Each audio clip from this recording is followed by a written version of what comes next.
Vote শেষ, আমাদের দেশে সেনা জওয়ানরা ফিরে যাচ্ছে। সত্যি এটা আমাদের কাছে অনেক গর্বের বিষয়। 42, 43, 44 ডিগ্রি সেলসিয়াসে এই তাপমাত্রায় দাঁড়িয়ে আমাদের সুরক্ষার জন্য প্রতিনিয়ত আমাদেরকে নিরাপত্তা দিয়ে গেছে। আমরা যখন এসেছিল আমরা জানতাম না কোন মায়ের সন্তান, কিন্তু এখন চলে যাচ্ছে আমরা বুঝতে পারছি কতটা কষ্ট। ব্যাপারটা সেই দুর্গাপূজার মহালয়ার মতন, যেমন মা আসছে আসছে ব্যাপারটা নিয়ে আমরা কত আনন্দ কত উদযাপনে থাকতাম। আর যখন মা চলে যায় তখন আমাদের মধ্যে যে একটা চাপা কষ্ট থেকে থাকে, সেই কষ্টটা কিন্তু আজকের প্রকাশ হচ্ছে। এত শান্তিপূর্ণভাবে এই প্রথমবার পশ্চিমবাংলায় কিন্তু ভোট গ্রহণ হয়েছে।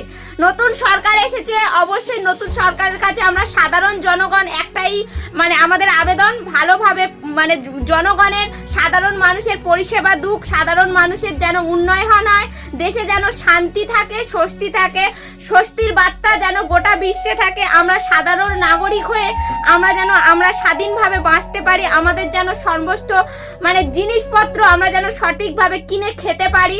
এটাই চাইবো নতুন সরকারের কাছে, আর কিছু চাওয়ার নেই। আমি একজন সাধারণ নাগরিক হয়ে, ভারতবাসী হয়ে আমি গর্বিত, আমি ভারতবাসী, এটা আমি গর্ব করে বলবো।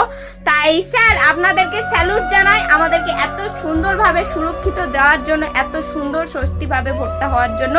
জয় হিন্দ, জয় ভারত, বন্দে মাতরম।